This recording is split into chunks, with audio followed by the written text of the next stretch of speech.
Warning, viewer discretion advised. This video contains content that may be disturbing or triggering to some viewers. It includes detailed descriptions of violent crimes, graphic imagery, and discussions of sensitive topics such as murder, assault, and other criminal activities. Viewer discretion is strongly advised. If you are sensitive to such content, please consider watching another video. Stay safe and take care of your mental health. Chisako Kakehi, known as the Black Widow of Japan, is one of the most notorious female serial killers in modern Japanese history. Born on November 28, 1946, Kakehi targeted elderly wealthy men, whom she would marry before poisoning them with cyanide to collect life insurance payouts and inheritances. Over the span of a decade, Kakehi is believed to be responsible for the deaths of at least 3 husbands and 1 boyfriend, with suspicions surrounding several other deaths. Her arrest in 2014 led to a high-profile trial, culminating in her 2017 conviction and a death sentence. The case shocked Japan, drawing intense media scrutiny and raising questions about trust, love, and the exploitation of the elderly. Unmasking Japan's Black Widow, Love, Cyanide, and a Deadly Deception, Chisako Kakehi was born on November 28, 1946, in Saga Prefecture, Japan. Her early years were largely unremarkable, with little to distinguish her from her peers. Kakehi grew up in a typical Japanese household, experiencing the societal norms and expectations of the time. She married for the first time in 1969, and over the years, she was married a total of 4 times. Each marriage seemed to follow a pattern of initial happiness followed by tragedy or financial difficulty. Her early adult life was marked by a series of relationships, often with older men who were financially stable. Kakehi worked at a printing company for a period, but it was her marriages that defined much of her adult life. Friends and acquaintances described her as a charming and persuasive woman, able to attract and marry wealthy men despite her relatively modest background. Kakehi's life took a dark turn as she became involved in a series of marriages that ended in the sudden and suspicious deaths of her spouses. Despite these patterns, she managed to avoid significant scrutiny for many years. It wasn't until much later that authorities began to connect the dots between the untimely deaths and Kakehi's involvement. Kakehi's story is a chilling reminder of how an ordinary-seeming life can conceal a dark and dangerous reality. Her ability to blend into society, masking her lethal intentions behind a veneer of normalcy, is what makes her case particularly unsettling. It's this facade of normalcy that allowed her to evade suspicion and continue her deadly pattern for so long, ultimately leading to the tragic deaths of several men who trusted her. Chisako Kakehi's sinister activities began to unfold as she married a series of elderly, wealthy men, each union ending in tragedy. Her first husband died in 1994, followed by a string of relationships marked by death. Kakehi's modus operandi involved marrying or entering into romantic relationships with affluent older men, often meeting them through matchmaking agencies. She would then quickly secure her position in their lives, gaining access to their finances. Kakehi's method of killing was both calculated and chilling.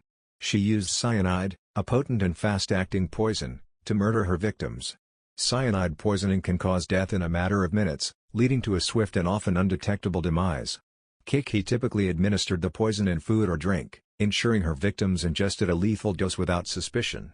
Her knowledge of cyanide's effects and how to obtain it was crucial to her deadly scheme. Kakehi's first confirmed victim was her 4th husband, Chisako Kakehi, whom she married in 2013. He died just a month later, leading to an investigation that uncovered the pattern of suspicious deaths surrounding Kakehi. Further investigation revealed the deaths of several former partners, including her common-law husband, Masanori Honda, who died in 2012, and her acquaintance, Minoru Hioki, who died in 2013.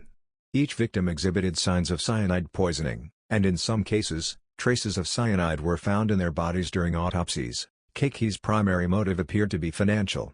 She collected substantial sums in life insurance payouts and inheritance from her deceased partners, amassing a significant fortune. Authorities estimated that she had accumulated over 1 billion yen, approximately $8.8 million, from her victims. Her greed drove her to continue her murderous activities, targeting vulnerable men who trusted her completely. For years, Kakehi managed to elude detection, partly due to her careful planning and partly because of the natural assumptions surrounding the deaths of elderly men. Many of her victims' deaths were initially attributed to natural causes, given their age and existing health conditions. Her ability to manipulate and deceive those around her, including the families of her victims, allowed her to continue her deadly pursuits without arousing immediate suspicion.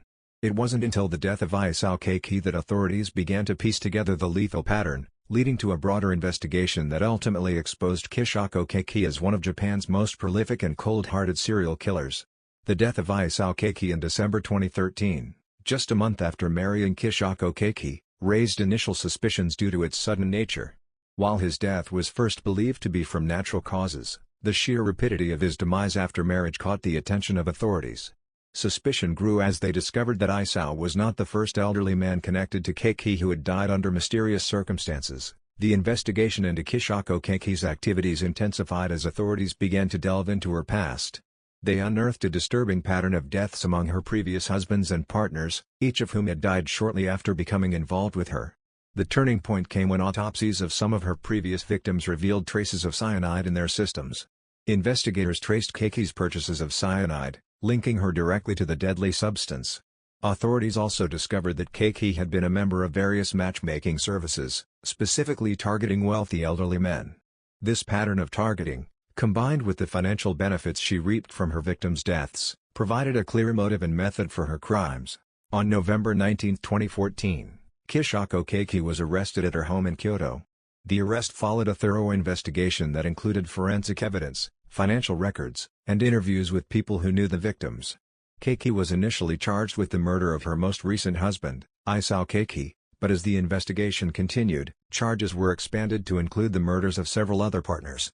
The charges against her included the murder of Isao Kakehi, her fourth husband; the murder of Masanori Honda, her common-law husband; the murder of Minoru Hioki, her acquaintance; the attempted murder of another partner who survived a cyanide poisoning attempt. A critical breakthrough in the case came when authorities found a small amount of cyanide hidden in a plant pot in Kakehi's home. This discovery, along with the cyanide traces found in her victims, provided irrefutable evidence of her guilt. The meticulous gathering of forensic evidence and financial records painted a damning picture of Kakehi's actions, leading to a solid case against her. Kakehi's arrest marked the end of her lethal spree and the beginning of a high-profile trial that captivated Japan and the world. Her ability to elude suspicion for so long highlighted significant gaps in the system, prompting calls for changes in how such cases are investigated and prosecuted. Chisako Kakehi's trial began in June 2017, drawing immense media attention both in Japan and internationally. The courtroom was packed with journalists and members of the public eager to see the proceedings of what had become one of Japan's most notorious criminal cases. Prosecutors painted a chilling picture of Kakehi as a calculated and cold-hearted killer who exploited the vulnerabilities of her elderly victims for financial gain. The prosecution presented a wealth of evidence, including forensic findings of cyanide in the victims' bodies and financial records showing the substantial sums Kakehi had collected from life insurance and inheritances. They highlighted her pattern of swiftly marrying wealthy elderly men and then orchestrating their deaths to claim their assets. Kakehi's defense team attempted to cast doubt on the prosecution's evidence, arguing that the deaths could have been due to natural causes given the advanced ages and existing health conditions of the victims. They also suggested that the financial gains were not a sufficient motive for murder, claiming that Kakehi had other sources of income. During the trial, Kakehi herself made several conflicting statements. At times, she admitted to some of the murders but claimed she had been coerced by others or acted out of desperation.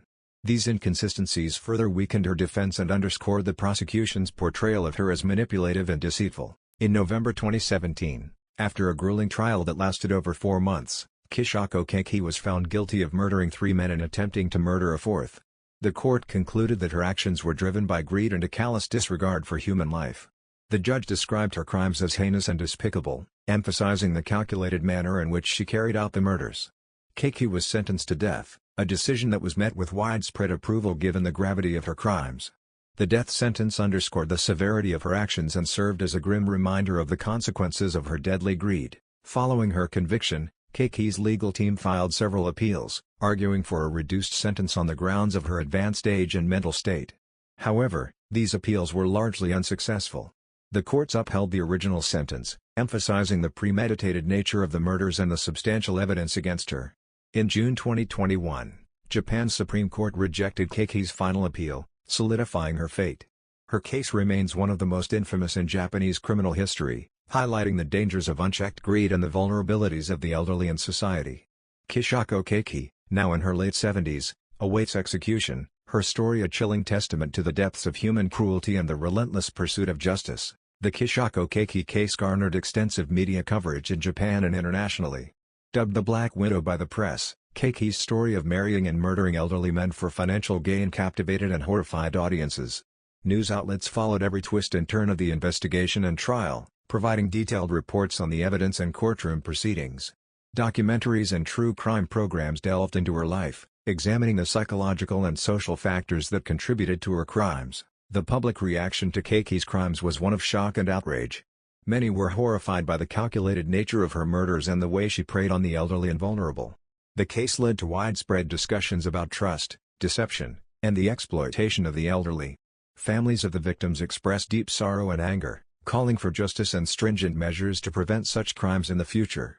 Kakehi's actions shattered the illusion of safety and trust within intimate relationships, particularly for the elderly.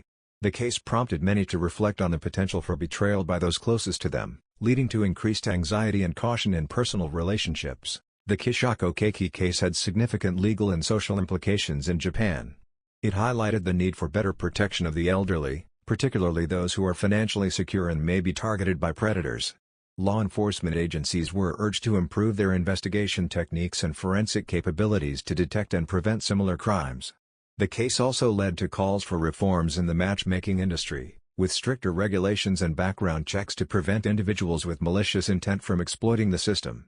Matchmaking agencies faced increased scrutiny, and many implemented more rigorous screening processes to protect their clients. In the legal realm, the case underscored the importance of thorough investigations and the role of forensic evidence in securing convictions. It also raised awareness about the psychological profiles of serial killers and the need for more comprehensive mental health assessments in the criminal justice system. On a broader societal level, the Kakehi case served as a stark reminder of the darker aspects of human nature and the extremes to which some individuals will go for financial gain. It sparked conversations about morality, ethics, and the value of human life, prompting many to consider the importance of empathy and compassion in their daily lives. The story of Chisako Kakehi continues to resonate as a cautionary tale about the potential for evil lurking beneath the surface of seemingly ordinary lives. It serves as a powerful reminder of the need for vigilance, trust, and the enduring pursuit of justice in the face of unimaginable cruelty. The story of Chisako Kakehi serves as a grim reminder of the potential for evil to hide in plain sight. It underscores the importance of vigilance and the need to safeguard the vulnerable, especially the elderly, from those who might exploit their trust for personal gain. Kakehi's case also highlights the crucial role of forensic science and thorough investigation in bringing perpetrators to justice. As we reflect on this stark chapter, we are reminded of the fragile nature of trust and the enduring need for empathy and protection within our communities. We encourage our listeners to support organizations that work to protect the elderly and vulnerable members of society. Consider donating to charities that focus on elder care, financial protection, and mental health support. Your contributions can make a significant difference in preventing exploitation and providing resources for those in need. If you or someone you know is affected by similar issues, resources are available to help. Organizations like the National Center on Elder Abuse, NCEA, and AARP provide valuable information and support for elder abuse prevention and financial protection. Reach out to these organizations for guidance and assistance. Thank you for tuning in to today's episode. If you enjoyed the story and want to hear more, please subscribe to 22 and leave us a review. Your support helps us continue to bring you the most compelling true crime stories. Remember to like and subscribe to stay updated on our latest episodes. Until next time, stay vigilant and take care.